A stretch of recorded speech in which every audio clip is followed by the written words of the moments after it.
101.7 The Edge, WSUW Whitewater, also streaming live on UWW TV on the Classic Sports and YouTube channels. It's another fantastic Tuesday to be here, the second one of the semester so far. I'm your host, Chris Pittner, joined alongside Alex Lazzarini, Ryan Smith, correct? Sorry, I had a brain fart. Yeah. Colin Creston, both Reynolds, by the way, and Michael Vandershoot. How are you guys doing today? Good. Excellent. Feeling all right. Having a great Pretty day. good. Ready to talk some sports? Of course, always. Never not. Weather's going to cool down a little bit later this week. I know we had some really nice days last week. We had that tornado warning, which was really interesting. I know you guys had it on your show, a couple of you guys. That was probably something. Pretty fun. It's first time for everything, but with that, we're going to jump right into the Warhawk Thought today, and I thought it would be interesting to kind of show respect for our rivals a little bit. Talk about someone on an opposing team that you strongly dislike, that you just have, or the team you dislike, but you have respect for the player. Ryan, we'll start with you. Let's discuss. Okay. I'm a Bulls fan, but I respect Giannis a lot, like the player that he is. I don't mind the Bucks at all. They're a good team. Giannis is a great player.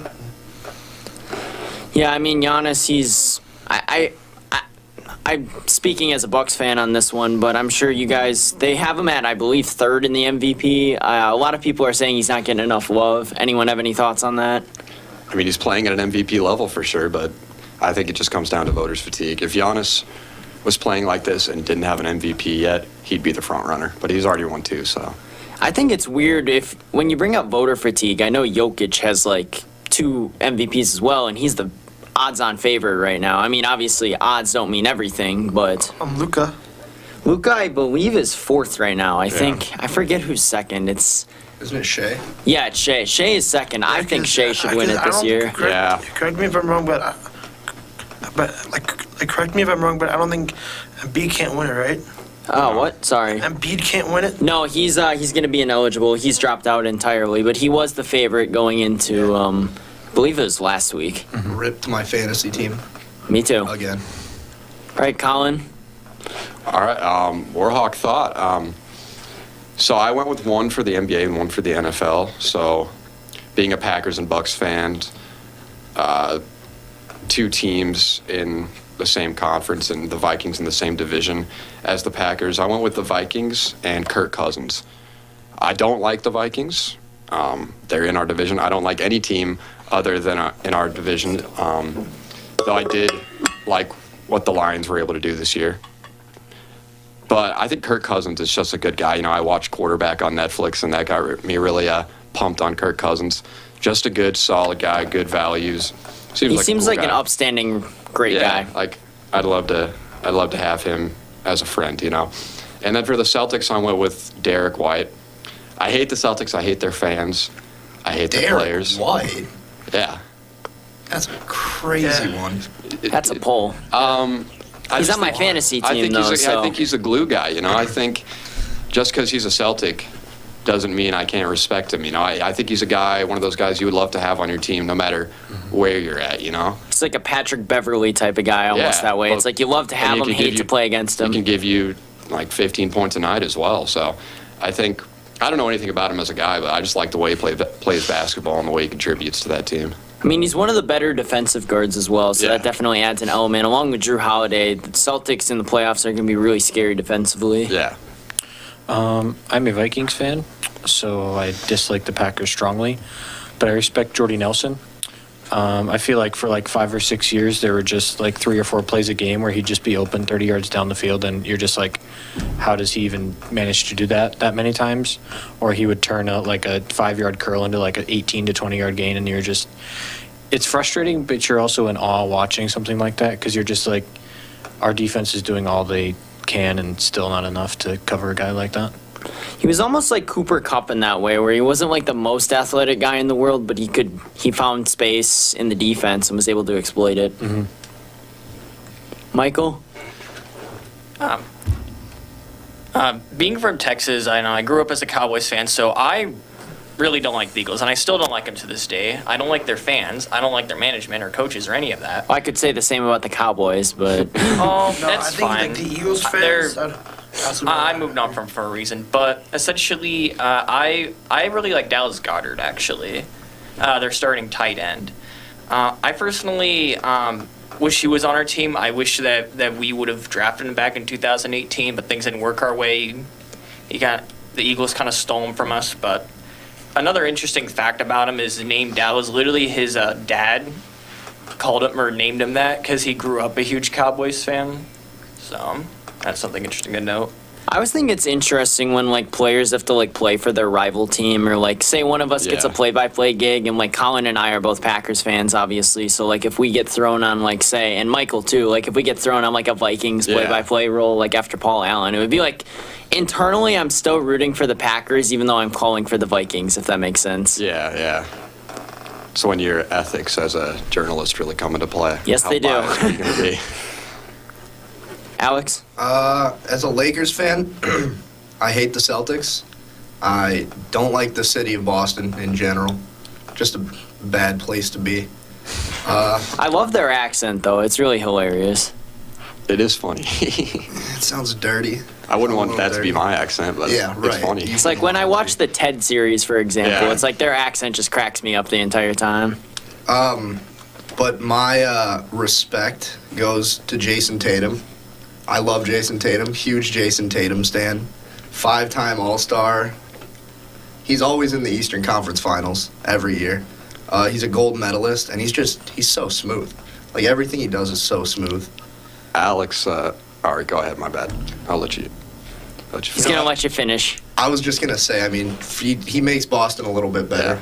Like, just the place. I don't mean the team. They're already Yeah. good. Like, he The makes place. the place of Boston just a better place. Why did you get so shocked when I said Derek White? Because I thought you were going to say Jason Oh, Tatum. no. I I don't think- know. Derek White's just like... does he even start anymore? Yes, I believe so. Yeah, he starts. I think it's Holiday, It's- White, Yeah. Brown, Oh, he's the Tatum, two. Tatum, Porzingis, okay. if I had to Yeah. guess. Okay, like, okay. If Brown or Tatum are out, then Horford starts. Yeah, I mean, Horford's kind of reserved in his role Yeah. a little bit these last few years as he Yeah. gets older and older. But for mine on this one, I'm going to have to go with a Miami Heat player. I really respect Jimmy Butler. I think he's a dog, and I know he really doesn't like Milwaukee that much, obviously, and we don't really like him back. But I'm not exactly the biggest Jimmy Butler fan, but I definitely respect him from a basketball standpoint. Just what he's done for that city in years where they really don't seem like they have much hope. Like taking them to the finals twice as like a harsh underdog. I know Tyler Hero's another guy on that team that I respect just because he's from Wisconsin mainly, and I don't want to say I grew up watching him, but like a lot of his old Ball is Life tapes I used to watch back in high school, and he's just so smooth with the basketball, kind of like Jason Tatum in that way a little bit. And it's like he's just so electric, and he was especially back then as well. But with that, we're gonna move into our second topic, WYAC, excuse me, which is gonna cover the UWW men's team again. They had a dominant win over UW Stevens Point last week, but then they also had a tough loss against UW La Crosse. Michael, I'm gonna start with you on this one. How are things looking for the team? Again, as you said, they're really just kind of up and down, and a lot of it just comes down to one thing that they definitely preached on with the game against, Stevens Point. They were really preaching defense, especially whenever we talked to them in the post-game interview. But it seemed like in the second half, with all those free throws and all that, they just kind of let the game slip away from them. They kept getting fouls and all of that. So I think if they could just stick out of foul trouble, then they can play consistent defense, and they're just able to knock the shots down that they need to. I think that they should be able to get back in and make a run for it. But again, they got their biggest game of probably this season against Platteville, so they really need to go in and take care of business against them. Platteville, the regular season champs so far this year. Oddly, their two losses were against UW Stevens Point, both of them home and away, which I think is something. I don't want to say it's something to look out for in the tournament because it could be a potential matchup because Stevens Point is really hot and cold in that kind of way. They're a really young team, but it's just something to like almost monitor like as the tournament goes through, like if those two get matched up again, how that would play out. Alex? Well, looking ahead at their next two games, I know they have Platteville and River Falls. Platteville right now is the team to beat. You know, they're the best team in the conference. Last time Whitewater played Platteville, they lost. I mean, they're 10-2 in the conference, 19-4 overall. I think this is a game they need to win, obviously, and with the hopes of making the tournament. It would boost their confidence, especially after losing to them last time. Everybody needs to step up and do their job, really. I mean, Logan Pearson torched him for 22, 5, and 6 last time. The thing about that is that's not even really torching for him this season. That's his average. Like, Yeah. he averages 22 points per game. He's just unstoppable. Yeah, I mean, 5 rebounds and 6 assists, too. I mean, he's all over the court. So, I mean, if they just shut him down and force the ball to different options, I feel like they'll be in decent shape. Same thing with River Falls. They have 2 guys like Zach Johnson and Noah Hansen. They combined for almost 40 last time we played them. So, again, if we shut those options down and give them to, the 3rd and 4th option, going to be in way better shape. Yeah, that- River Falls, sorry to interrupt No, you, is you're another good. interesting team. They came down here actually during the tournament last season, during the WIAC tournament. They were our first round matchup, and they gave us a great fight. We actually won that game with about 10 seconds left. Miles Barnstable with Drew Fisher for a walk-off layup in that game, and it was a really fun game to call. I got to call it for UWW-TV. We beat them already, so I mean, I feel like this should be a pretty easy game, especially because they know what they're looking for, and it's desperation time. So we'll see what happens. Whitewater finished 9-5 overall in the conference last year. Just something to take note of, and they made it all the way to the Final Four. They had a couple slip-ups in that for sure. I believe they slipped up against River Falls in one of those matchups, so something to look out for during these last 2 games. If we can put them away, it's looking almost like deja vu a little bit. Ryan? Yeah, I think coming down to the last final 2 games are important, especially like leading into the conference tournament. I mean, when Whitewater played Platteville last time, it was like Max Lowe with 18, Logan Pearson 22, and then like Platteville has been the best team in the conference all year, 10-2 overall record, 19-4. So I believe, correct me if I'm wrong, they're the only team from conference that's ranked in the top 25 at this point. Just something to look out for as well. I know we were ranked all the way as high as number 1 at one point this season, but then we lost to Carthage, and it's kind of been a little bit of a slippery slope ever since. Yeah. So I think like coming down to the last 2 games are important, and then like I think this year it's kind of been like up and down for Whitewater. So I think, as weird as this sounds with how much continuity there's been with the team, I think having Coach Jared Wixer instead of Pat Miller has really kind of changed things a little bit. It's kind of more his team now. Pat's offense, to a certain extent, has probably been changed a little bit. The defense has been switched around. There's been games where they've just looked not great. Like, for example, on Saturday, I was able to watch a little bit of the game, and they just, I'm going to be honest, like, just plain and simple, they looked a little outmatched out there. Like, Lacrosse was just having their way. They had more energy, more fights, and more determination. And it kind of reflected on the scoreboard a little bit as they were able to win 83-68 over the Warhawks. Colin? Yeah, and that was a bad loss to Lacrosse, coming off 2 blowout wins. But I agree with what Michael said about the defense. We talked to Coach Wixer after the Stevens Point game, and he emphasized that his guys are locked in right now, and they're filling the gaps on defense. And they were playing their best ball up to that point. And I think going into Lacrosse, when you let a team shoot 36 free throws, it's going to be really hard to win. It's an uphill battle at that And point.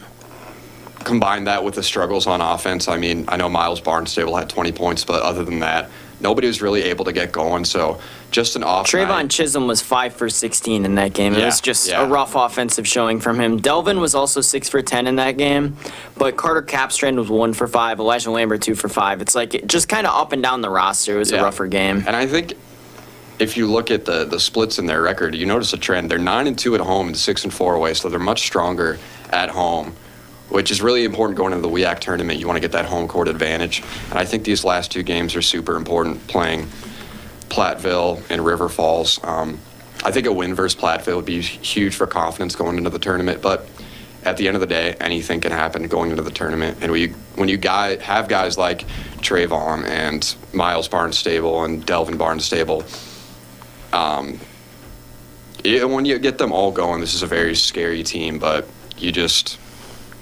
hope that these struggles on the road don't come back to bite them.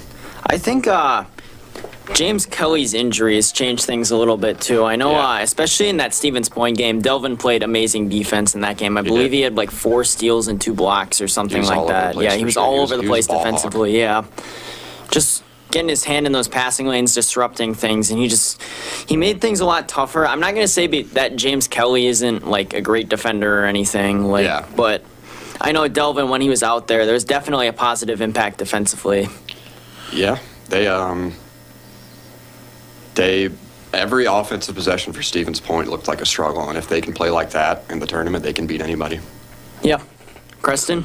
I think for me overall, this team just kind of confuses me. Like, when you look at their stats, they're scoring the most points per game in the conference.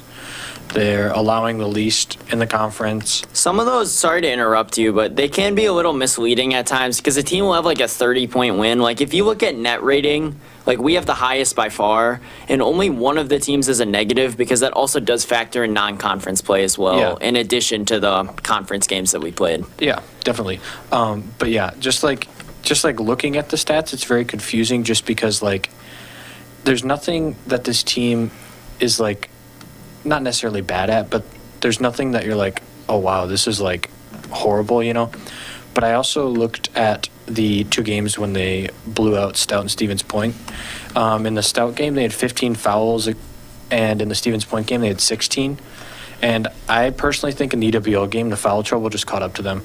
They had 25 fouls against UWL, and 9 guys only played, so that's like 2.5 fouls per person. It's not uncommon to see guys like Elijah Lambert and Trayvon Chisholm in foul trouble, and that Yeah. causes them to sit more minutes sometimes than they usually would. Yeah, and I remember last week we talked about having your starters be able to play for the 20 to 25 minutes per game that you'd like, and I feel like 25 fouls per game on an entire team is not the way to succeed, and we've also seen in sports how letting the refs make judgment calls and determine a game is also not the best way to succeed in a tournament or even in a regular season game. Yeah, I think a lot of, especially for Trayvon, when it comes down to it, is or Chisholm, I guess, for his last name. A lot of it just comes down to is like he likes to get a lot of blocks. Like that's his kind of main thing on defense, and he comes down hard on defenders sometimes, and that kind of forces like the ref to blow the whistle, like if he misses the ball, pretty much. But looking ahead to the WIAC tournament, right now our matchup, I believe, would be the 5 seed in the standings, which at this point in time would be UW Stevens Point again. So we just played them, but they were missing one of their better players in that game, Malik Abdul Wahid. So it's going to be interesting to see how that shakes out in these last 2 games against where UW Stout's 5-7 right now, and then also River Falls is up at 7-5. So things could really shift around a little bit. I know River Falls has to come down here for one of their games, so that I'm not going to pencil in a loss or anything, but it's going to be tough for them to win that one. But anyone have any big predictions, any hot takes potentially for the tournament? I think the only thing that I think about is I think we'll see a 3 seed or less win the tournament, just because I think that the WIAC is so weird.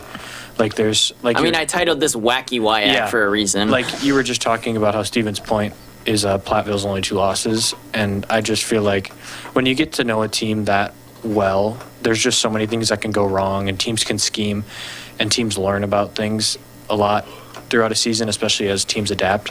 So I just feel like either the 3, 4, 5, or whatever seed is going to probably win the tournament.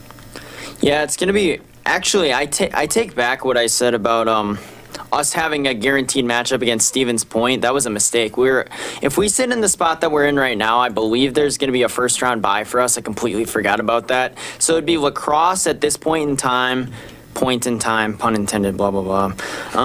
UW Lacrosse versus UW Stout, and then UW River Falls versus Stevens Point, and the winner of that matchup would come here to Catchell for their next game, and then Platteville would play the winner of the other matchup, if I'm not mistaken.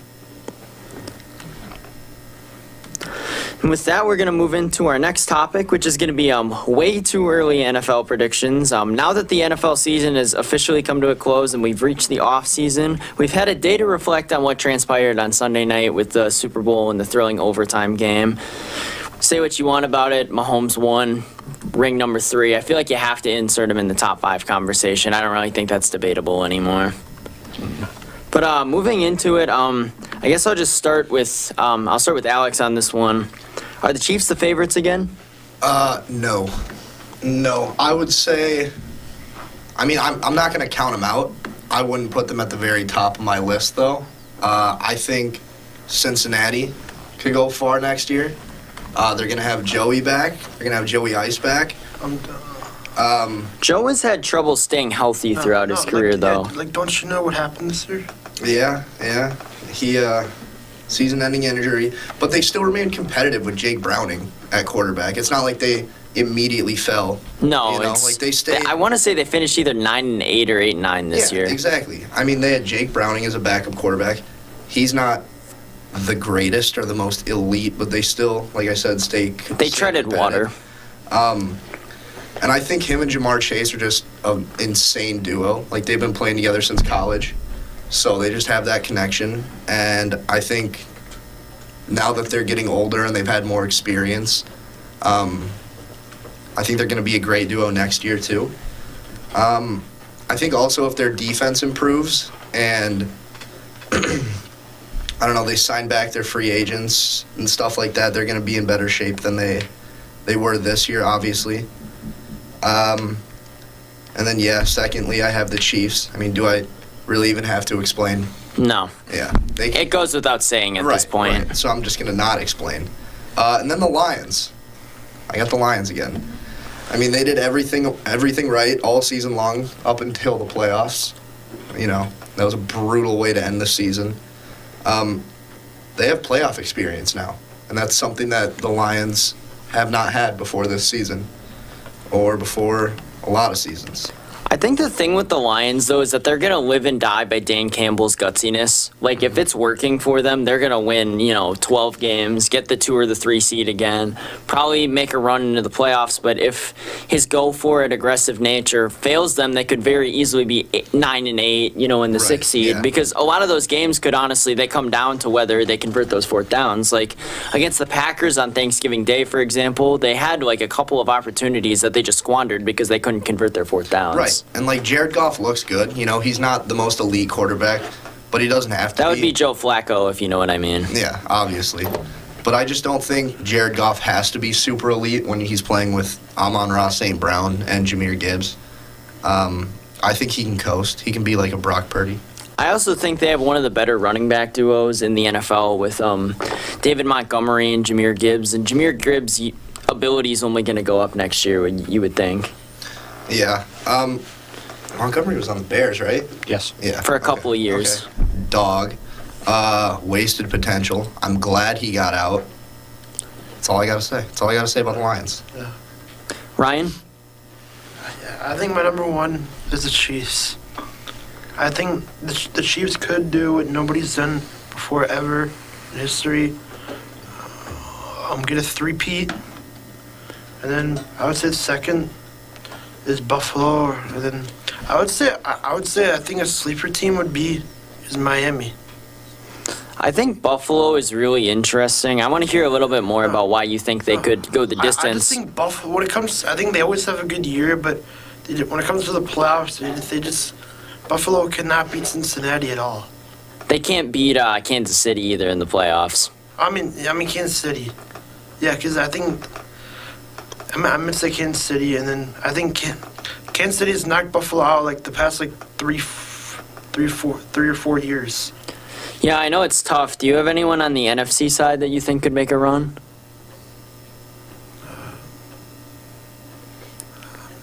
Like your Bears, I know they could be intriguing next year. Well, we'll see what happens with Fields and Williams, but I would say I know maybe Dallas if they don't choke again.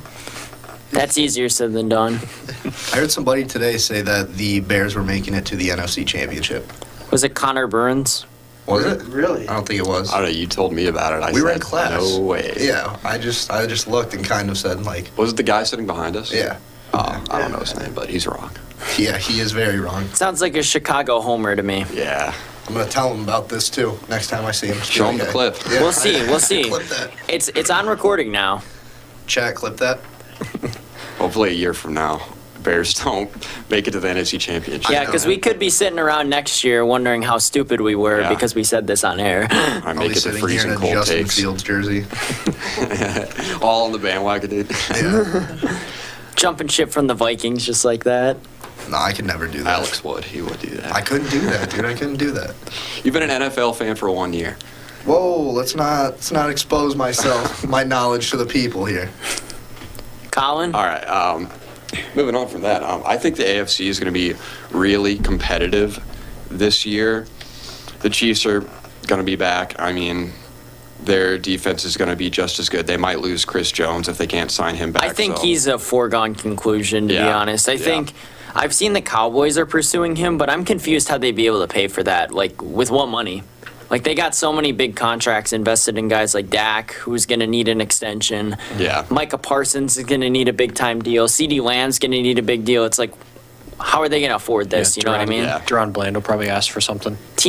Their team, like, flexibility there isn't going to be very high. They're Yeah. going to have to let some pieces go, too, I would assume, as well. I think with the Cowboys, this is like their last dance, but instead of winning 6 championships, they choked every year. So Well, that's what we thought the Packers were going to be 2 years ago, too. And, yeah, that was well, pretty disappointing too. But yeah, back to the AFC. I think the Bengals are definitely going to be competitive. I'm going to be excited to see them back in the mix. Joe Burrow's so great. Seeing him in the playoffs, it's always exciting. Ever since his college days, he's turned up in the playoffs. So yeah, Chiefs, Bengals, Ravens will be interesting. They've got a lot of free agents, including some Pro Bowlers. But if they can tread water and keep some of their guys and draft decently, I think they'll be right back in it as well. Same thing with the Bills. They're going to have some cap issues. I think Diggs might be on the way out as Yeah, well, too, yeah. which is going to make things tough for them. But I think if they can draft smart like they did last year, the Bills will be right back in it too. So I think Khalil Shakir is a really intriguing, Yeah. younger piece that's starting to emerge a little bit, Yeah. especially towards the end of the season. He was overtaking Diggs in most of their games, Yeah. much to the chagrin of my fantasy playoffs. yeah, but so I think Dolphins could be in there too, but for the most part, it's going to be a 4-team race in the AFC. And just to make a hot take, I think the Lions and the Packers could definitely meet in the NFC Championship next year. The Lions, their offense was great, and like you said, Dan Campbell, very aggressive, which did work out for them in the regular season and kind of bit them in the butt in the playoffs. But if they can address some defensive issues, I know they let up the 6th most passing yards per game last year, and they still won 12 games. So if they can draft good and maybe sign a couple guys, maybe draft a good safety, then they'll be right back in it. And the Packers, young team, a lot of potential, young coach, new defensive coordinator. I think that'll be a big question mark to see how Jeff Hafley fits into this system. Saw a lot of success at Boston College. And we do have a good defensive unit. The talent is there. There's Exactly. no doubt about that. Exactly. So if we could see the same success with Jeff Hafley that we saw with Don, Capers back in the day. For the 1 year. Yeah.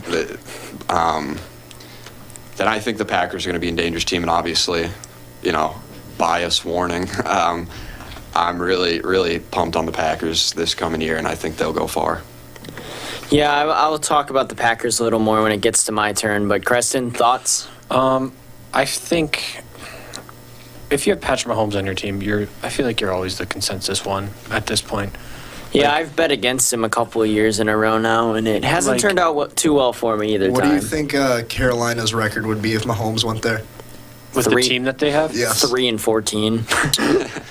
There's no Kelsey on that team. Yeah. There's Hayden Hurst And instead. they have Adam Thielen, but that's about that's about it. 33-year-old Adam Yeah, Thielen. 33-year-old Adam Thielen. Not to mention their defense is.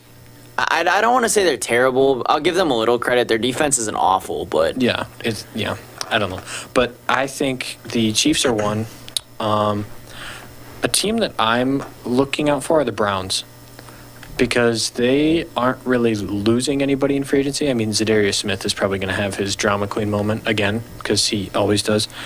But I feel like you get Nick Chubb back, you get Jedrick Wills back from injury. I feel like at some point Deshaun Watson has to be a former shell of himself. Like, he's probably not going to be the Houston Deshaun Watson that we saw, but at some point you have to think that he's going to do something. but like, I don't know. I just feel like the Browns are a team to watch out for.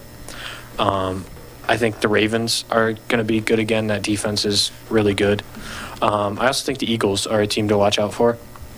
They signed two pretty good coordinators in Vic Fangio and Kellen Moore. Vic Fangio was a little underwhelming last year, though. Yeah. I'm not going to lie. With the Dolphins, I mean, they have talent on that unit. Yeah, but they had a lot of injuries though too. They did, yes. Yeah, I'll give them their kind of benefit of the doubt on that one a little Yeah, bit. I just think, I mean, you have too much talent on that Eagles team to not put them in the conversation. But I also think the Rams could be a team to watch out for if they get like a good. Their secondary wasn't horrible, but if you get them like a good free agent- Jalen Ramsey. Yeah. Yeah. If you get them like a good, decent corner in free agency or a draft, that team is young. Maybe a couple offensive lineman pieces just so Matthew Stafford doesn't get killed again. But I just feel like the way that team is built and the system with McVay is a dangerous system and team to watch out for. Yeah, I think their running game really became more pronounced again this year as well. They really haven't had a back like that since when Todd Gurley was there tearing up defenses in like I think 2018. Like I think a Sabre team in the NFC next year could be Seattle. Yeah, they're going to be really interesting. Mike McDonald is a new head coach for them. We're going to see. I'm not exactly sure on their cap situation, but No, who's that? I know they've drafted a lot of good young pieces in the last few years as well. I honestly think, like, I like Geno as a player, but I just don't think they're going to go too far with him. Like, they have a ceiling, I feel like, with Geno Smith. They have $5 million in cap. $5 million, so pretty much they're going to restructure some guys, get well under, but a lot of that's going to have to be allocated to draft picks as well and potential extensions for guys that they already have. Michael? Well, looking to favorites here, obviously the Chiefs just won 2 Super Bowls. Let's face it, they have a real chance of being a 3P. They could be like the '90 Chicago Bulls. We never know, but I hope that doesn't happen. Though that would be quite lame. But other teams that I have in that AFC side, obviously outside of some other teams, y'all mentioned the Bills and Bengals are obviously real contenders. But I want to throw out some other teams out there just to play devil's advocate. I think that some teams that could make it, as long as they adjust a few things. I think if Jim Harbaugh is the right guy for the Chargers, if he can bring that team around, I was really gonna build bring that them up, chemistry with all the actually, talent that they potentially. have. I really think that the Chargers can make it, even though, again, they weren't obviously able to do that with Brandon Staley. We'll see if Justin Herbert is the real deal there. And then also the Texans, I think that they're a real threat. I really like DeMeco Ryans as a head coach. I honestly liked it even from the start, and I think C.J. Stroud is really good. It sucks because the Jags are another team I really like, but again, that's going to be a nice battle there for first place this year for sure. And then in the NFC, I honestly think the Packers will be in the Super Bowl next year. I think it's going to happen. Yeah, I guess without further ado, you kind of took a few of my picks. I'm going to say this on the air. It's on the record. The Packers are winning Super Bowl 59 next year. Yeah, I'm let's going go. with it. We're rolling Let's with go. it. I'm buying a Jordan Love jersey next year. It's happening. Gosh darn it, it's going to happen. No. It's in New Orleans. Yeah. We've won the Super Bowl there before. The logo was released yesterday. There's a hint of green in green. there. There's a green in I there, think another so team could I think another team that could make a deep playoff run is Jacksonville. yeah, they're going to be interesting for sure. I mean, they kind of were left for dead a little bit this year, I feel like, because Trevor Lawrence was very underwhelming the second half of the season, especially. I know he had some injuries that he was going through, but, like, there was a lot of people saying, like, it's time to have a conversation about him because, like, he's really only in 3 years had, like, 1.5 season of good football. Like, I'm not going to say he's a bust or anything, but it's not looking as great as it was a year ago for him. Like, he didn't break out the way a lot of people thought he would this year. Chris, one other thing I want to talk, or is it okay if I mention who I think will be the worst team in the NFL next year or no? Why not? Okay, personally, I think it's going to be the Denver Broncos. That is a take. Yeah. I could see them in the 5 to 9 win range probably, but I wouldn't put them down in the bottom tier. I think if they're going to completely restructure, I think they're going to just start from the very beginning. I just think they're going to clean house. I actually disagree. I think they're gonna try and go for it with Sean Payton still. They have some interesting pieces on that defense for sure. They just got to nail the coordinator down there, I feel like. I also think another team that I'm going to watch is the Cardinals. Realistically, they could. Is this for like last or first? No, sorry. Team like that's going to do better next year. Sorry. They could realistically land Harrison Jr. at 4, just because the top 3 could all take quarterbacks, and they also have, I believe it's pick 27 from Houston from last year's deal. They have $47 million in cap. Like Budda Baker as a club option. Hollywood Brown's their only big free agent. Obviously, we saw like Trey McBride be a weapon. Trey McBride really came into his own at the end of the season. I feel like if you give them a couple free agents on defense, just because I feel like that's where they struggled. I think they had the second most points given up all year. If there's one thing I'll give them, though, it's that they played really hard. Yeah, like they beat the Cowboys, tried the Eagles. They gave superb effort every week. Yeah, and I just feel like if you can get them a couple of more guys, and if you can like protect Kyler Murray just a little bit more than he is, so he doesn't have to run for his life, I feel like they could be like a 9-10 win team. Yeah, that's a really interesting one. I think Jonathan Gannon honestly did a better job than like the record showed this year with them. Like they had a tougher schedule this year. Like you said, they beat the Cowboys. They made Josh Dobbs look like a competent quarterback for more than 1 week, which I think is an accomplishment in its own right. Slander. I mean, I'll put it out there. I like Josh Dobbs, but he's not like, starting. I think he's a decent backup. Like he's a second string level guy, and I think that's fine. Not everyone's going to be a superstar in the NFL, but if you can carve out a 10-year career just doing that, more power to you. Look at Chase Daniel. He made how much just sitting on the bench for 10 seasons?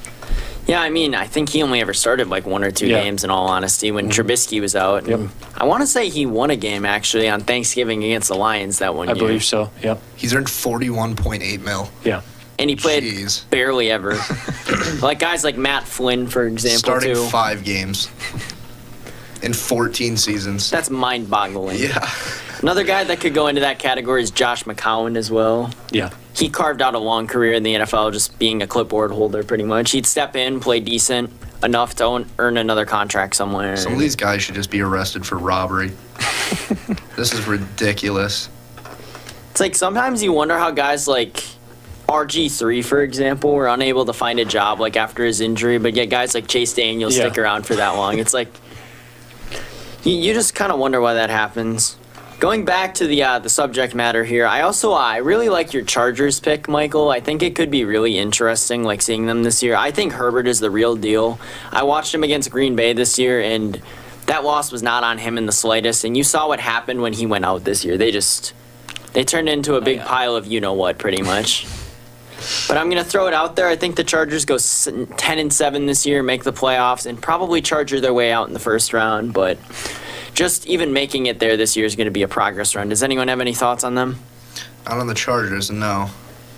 I feel like you're talking about, I think Herbert in the Harbaugh system is going to be pretty decent. I also think their defense has a lot of potential. Obviously, you have like Derwin, you have Bosa, you have Mack, you have those kind of... Khalil is seeking a trade right now, if I'm not mistaken, though. They're at least exploring the option. Well, I mean, you still have Bosa, you still have Derwin. I mean, the offense, besides Quentin Johnston, who obviously we saw was not the best rookie draft pick of all time. But I mean, I believe you still have Keenan Allen. You'll still have Mike Williams. Eckler is obviously decent.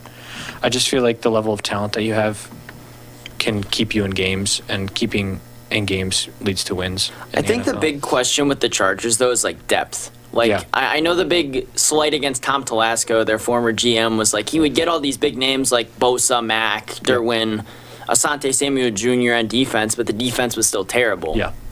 It's like just the overall depth pieces weren't there. Like some of their linebackers weren't ever great. I believe his name is like Kenneth Murray is just not good at all. Yeah. But I guess I should ask you guys a little bit. How are we feeling about the Vikes this year?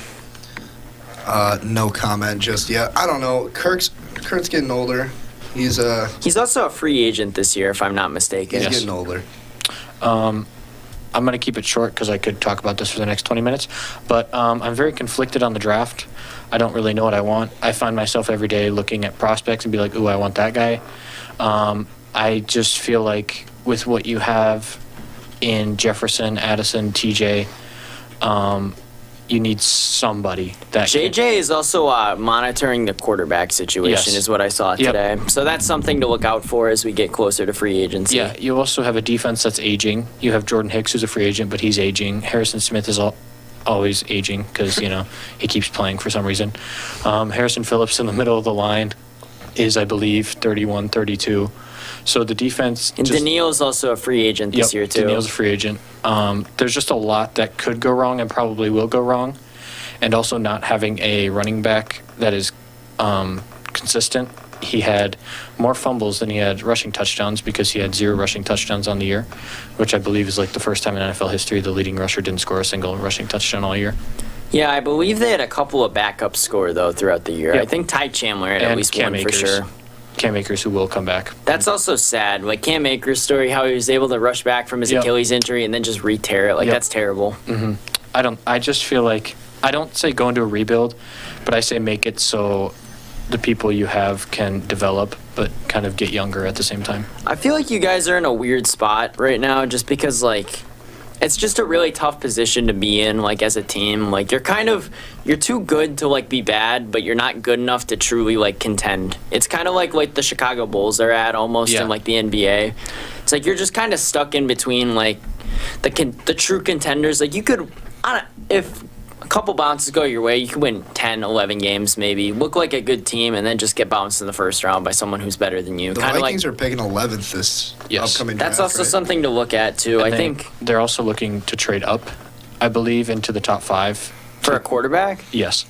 Do you think they're going to go the mentor route, more like the Jordan Love, Aaron Rodgers, or are they just going to kind of throw him into the fire? I think they're going to go more the mentor route.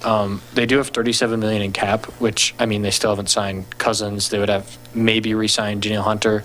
Dalton Reisner, our left guard, who didn't allow a sack all year when he came in, is a free agent. So, like I said, there's a lot that could go wrong, and I just feel like having that, like you said, we're in a weird spot, and having that weird spot is kind of, I don't know, not a good place that you want your team to be. I could see you guys winning like a solid 10 or 11 this year, like I said, but I could also see you winning like 6, and it all just kind of flames out. Yeah, I also believe the schedule, because we did get, third in You the got Green Bay, or you got Green Bay East this year, is Yep. what I called them. Yep. I believe we also play the Jags. We play like the Saints, I think, and all that. So I feel like the teams that we're playing are playoff teams or bubble playoff teams, and I don't know if we have that level of talent to compete with that. I think for sure the Saints are another team that's almost in that weird spot that you guys are in. Where Yeah, it's but the like Saints have like no cap space ever. the Saints, yeah, they've been restructuring their way around things for years, Yeah. trying to stay competitive, and it's hard for them because they have a couple premium guys like Chris Olave is going to need a fat check in a couple of years. Yep. They paid a lot of money for Derek Carr, which is going to make it tough to kind of be flexible. Some of their guys on defense also have huge contracts Yeah. as well. Yep. They're honestly in like a super weird spot. I thought Yeah. Rashid Shaheed was an interesting piece for them this year, Yeah. though. I don't know. It seems like the Saints, you can plug in guys and it works for some reason. Like, I feel like their backups and their depth are always, like, it doesn't seem like they're a backup. on the Yeah, I Saints. mean, it's like a next man up kind of thing. Which is a good thing to have, but it's just weird watching the Saints. Like, you'll see an injury, and they'll still win like 3 games in a row, and you're like, okay. It just makes it interesting to see like what they would do with an actual full starting lineup with the potential. Yeah, and I think Michael Thomas kind of just fell off a cliff this Yep. year too, which made things tough for them. Like, top 5 receiver for a couple years, gets hurt almost every season for like 3 years in a row, and then comes back and he's just not the same anymore. Does anyone else have any thoughts on kind of those bubble teams before we move into our last topic? I don't know if I mean, maybe they're a bubble team. I guess I will talk about Green Bay East, the Jets. I think as long as Aaron Rodgers does come back, he decides he does actually want to play football, I think that the Well, Jets. it's tough this year just because, he can't even full speed sprint yet, is what he said on, I think it was on Pat McAfee like last week. Yeah, but again, Never we'll see looks what like happens. he's But full personally, speed again, I sprinting think anyway. ideally for Fair them, enough. I think that they can make it to the playoffs. And personally, I think that they'll lose in the wild card in the divisional round. Again, I think they have a good team overall around them. But again, it just comes down to the quarterback situation. Like, if they can find someone to help them succeed. I think they have 2 needs, in my opinion. They need a wide receiver too, which is kind of ironic because they always needed one when Rodgers was in Green Bay too. It's like they brought Alan Yeah. Lazard and Randall Cobb over, and neither one of them did anything this year Oh productive. yeah, especially Alan Lazard. Oh, my I think gosh. the draft, they're going to have to go O-line because that O-line, to be honest, I'm not going to say like Zach Wilson, like, he didn't play the best this year, but I think part of that was because he just had no time to throw. It's like Yeah. he'd have 2 seconds and they're already on top Didn't of they him. lose It's like- Vera Tucker and Becton?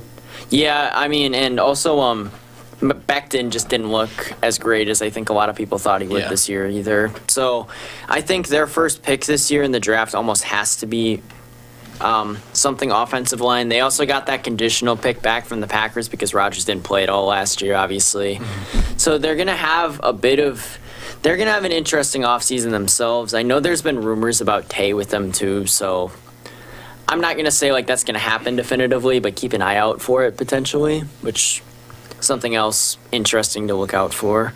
But with that, we're going to move into our final topic of the day, which is the Milwaukee Bucks and their last 2 wins against the Hornets, which obviously doesn't mean anything because they didn't have anyone playing. But a much more signature win against the Denver Nuggets. Colin, I know you're a Bucks fan, so we'll start with you. What's Yeah. really ignited the team these last few games? I think, well, obviously the trades they made, and at this point in the season is where you start to really look at the playoffs and these contending teams really start to shift it into that next gear. And the whole year it was offense is fine. The defense has been struggling, and that's why they've lost some teams or some games versus good teams. And their defense has looked amazing. They second game in a row they held their opponent to under 100 points, which in today's NBA is a pretty fantastic feat.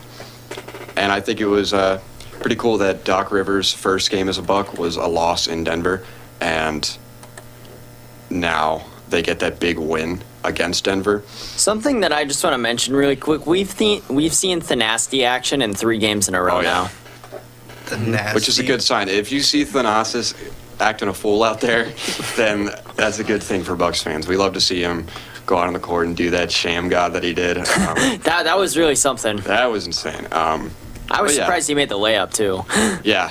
But that go both ways. Like you could see Thanasis out on the court and like not know the score and be like, But we're I either think- getting blown out, Yeah. or we're blowing someone You out. got to look at the bench at that point. Yeah. If Thanasis is Right, out there, right. that definitely means it's a blowout. But if you see Giannis out there like loving it, hyping him up, then Having fun. everybody's having a good time. The Bucks are winning, so that's a pretty hallmark sign of things going good. And they addressed the defensive problem. Pat Bev came in, got 4 fouls last night. You know, that's what he does. Even though he did get in foul trouble, just being a pest. He seems like a good locker room guy so far. Yeah. I don't know a ton about it. I know he's an absolute menace to other teams, but I don't really know about his impact as a positive like thing for a team. But like he seems to be really encouraging the guys, kind of whipping them into shape a little bit. And it feels like they've needed that at times this year. Well, I think, like I've said this before on the show, but he's one of those guys that you love to have on your team, hate to play against. Like, he always had beef with Dame because they would meet, and I mean, Beverly's a guy who, if he's guarding you, he's going to give you a tough time physically and mentally. He's going to try and get in your head.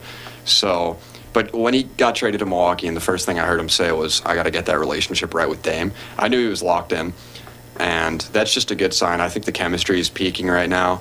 And Giannis was talking about Doc Rivers, and he gave him a lot of praise. He was saying that, you know, he's holding us to a high standard. He wants us to defend. He doesn't take excuses.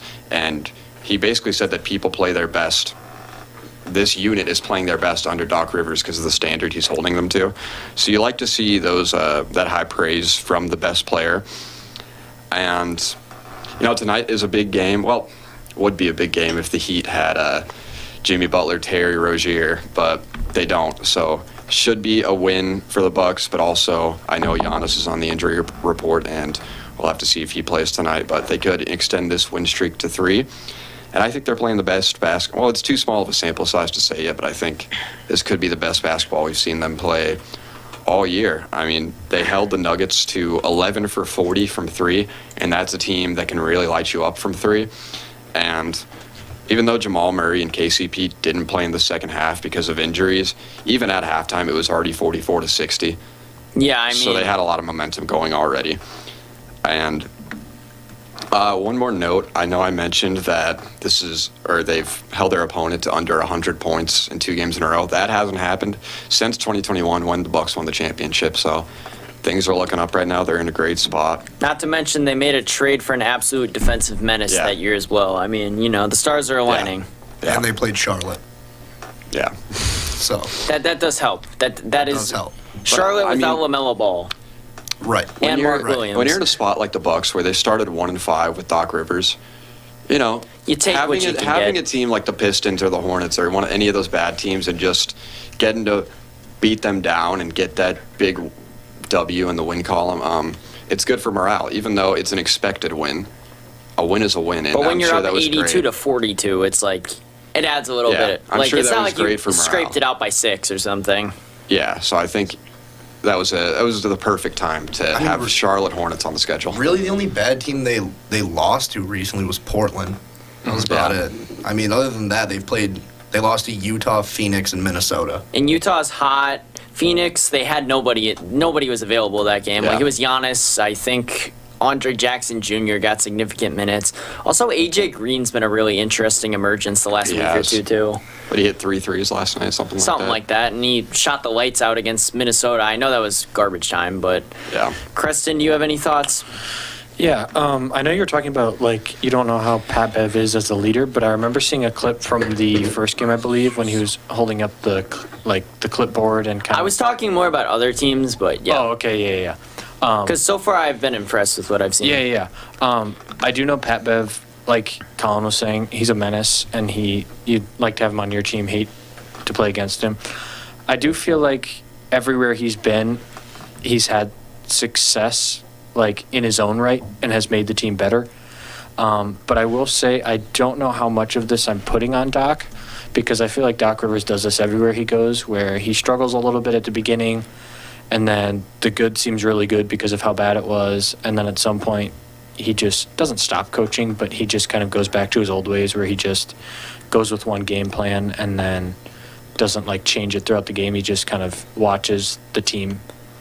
I personally like the vibe switch because under Yeah. Griffin, it just really seemed like the team was almost like every game. It was like they were down in the dumps pretty much. Yeah, Like, I do like the vibes just were not good at the time, and Yeah. they've kind of changed for the better a little bit. I will say I do like the star power that we got at head coach right now, just because Doc Rivers has such good potential, especially with the roster that you have. You have like defenders, you have shooters, you have defense with like Lopez, Beverly, Beasley even up there. But then you have like a dominant guy like Giannis, you have a shooter in Dame. I just feel like the guys that he has, I'm not going to say probably the best he had because he coached with the Celtics and that was probably the best he had, but I just feel like the level of talent that he has, there's a lot of potential that he can work with and ways that he can adapt the team as well.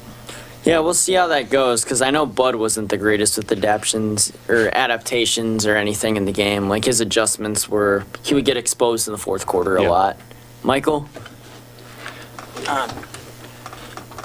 Again, I know that I remember watching that first signature win. I mean, I don't want to call it signature, but it was technically Doc's first win over the Mavericks. I watched that game, and then he sort of made a point. Was like, hey, this isn't going to start off too well for us, but if we just continue to play through everything together, and we're able to stick and as you were talking about with Patrick Beverly, Damian Lillard, making sure they get the right connections and all of that, then this should be a really good team.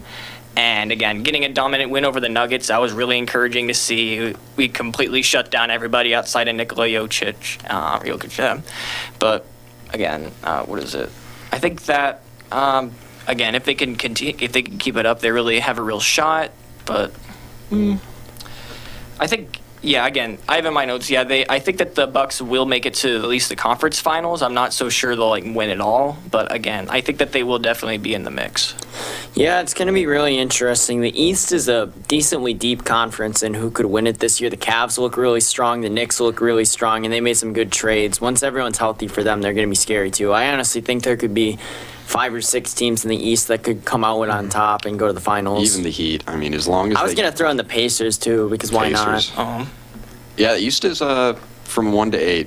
There are a lot of competitive teams, and some teams that you don't know if they are ready yet to make that big playoff debut. Like the Cavs have been good for a couple of years now, but are they ready to make that next push and get to a conference finals? Or same thing with the Knicks or the Pacers.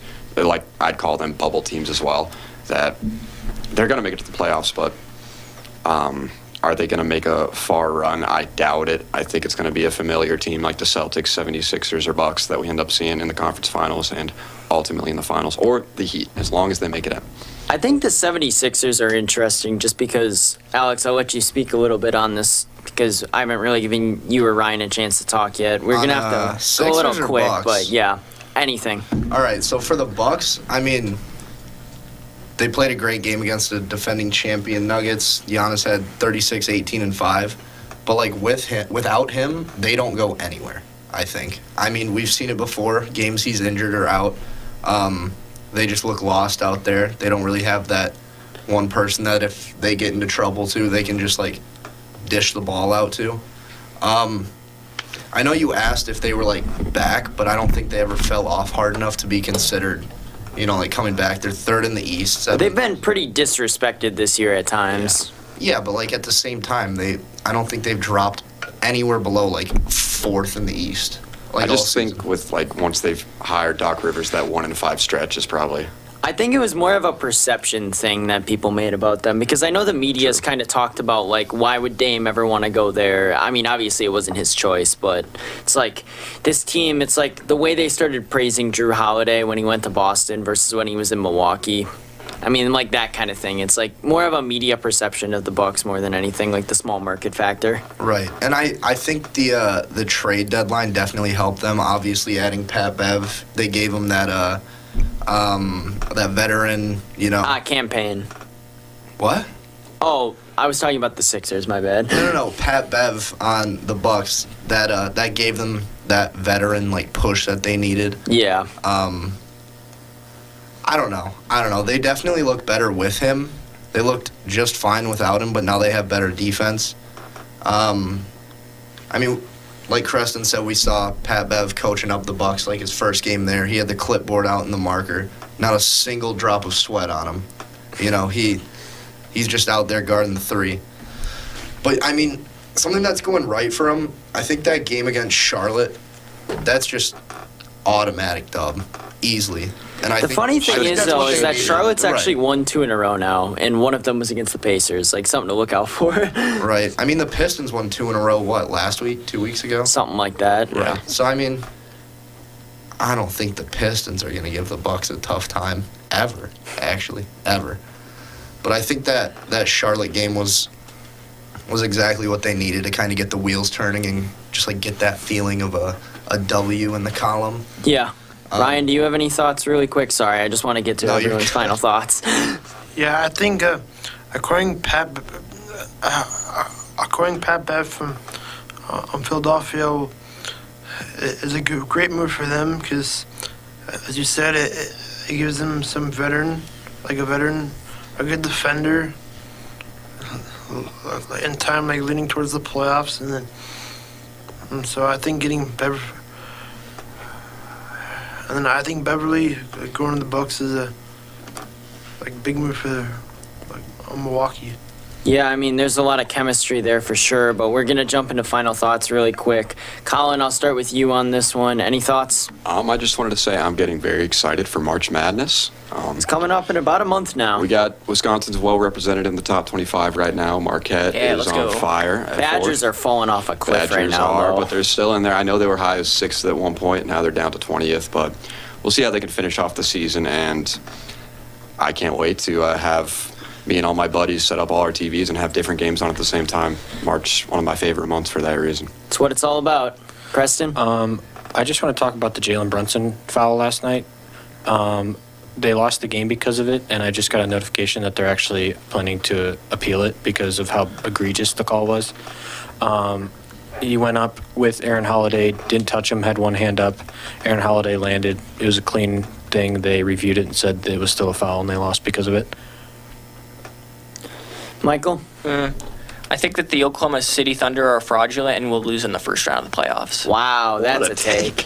That's a take. Coming out the gates hot, Michael. I wish this wasn't a final thought because we could discuss it more. Right. We got 10 seconds left. 18, so I'm going to get mine across quick. I'm glad that Jaylen Brown is doing the dunk contest this year. We never see All-Stars in the dunk contest anymore. Makes me feel good Right, that right. someone still cares. Right. Yeah, 4-second three. Yeah, look at that. Ryan? Yeah, my final thought is about the 49ers, not know the rules in overtime, and then I think and their decision to take the ball first in overtime will be talked about for a while. Yeah, I mean, it's tough because, like, I feel like almost in that position you want to defer. Now that the rules have changed, it's like, I know there was discussion that they might not have known the rules, so it's interesting to see how that plays out in the future. That's going to do it here for Tuesday Hawk Talk here on 91.7 The Edge. WSUW Whitewater also streaming live on UWW TV through Classic Sports and YouTube. I'm Chris Pittner, and we'll be back tomorrow with Carson Gabord and also a live sports presentation of women's basketball tomorrow night. So stay tuned. We got a lot of fun things coming up this week here on The Edge. We're going to go back to some alternative music. Thank you for listening, and have a great rest of your night.